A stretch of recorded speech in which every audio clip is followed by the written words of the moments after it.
ideas come from everywhere. A lot of people will say, well, how do you get the idea for Google Maps or the Google Toolbar? Where did it come from?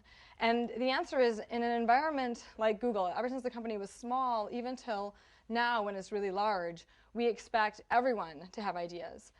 Our engineers come up with ideas, some things come top down, some ideas come from our users. And it's interesting because when you look at the myriad of different products Google's released, we actually have examples of almost all of the above.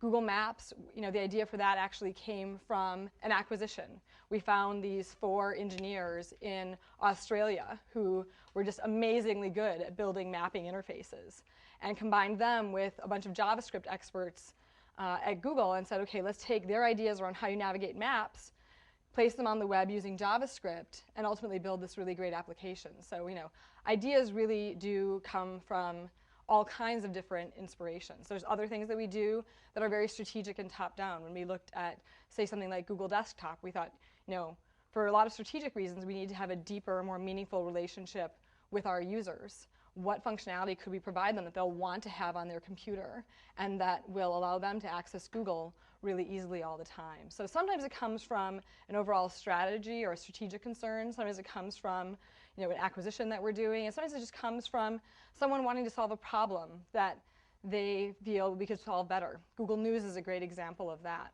There was an engineer named Krishna Bharat, and he was a news junkie. And after September 11th, he found himself really consumed with reading news. And he found he had the same pattern every day. He would go and visit his favorite 15 news sites, and he would try and find the same story about anthrax all throughout the different stories to get all the different perspectives and get the maximum amount of information. And after he did this for about a month, he thought, well, this is kind of silly because he's like, I work at a search engine, and I actually could probably crawl all this data.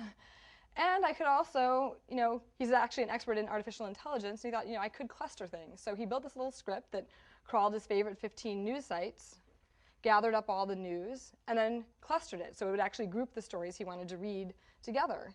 And he built this little tool for himself to read news more efficiently, used it for a while, thought it was pretty useful, mailed it out to the company and said, hey, I use this to read my news. Maybe some of you would find it useful. And a bunch of us saw that and said, this isn't just an internal tool to help Krishna read news better.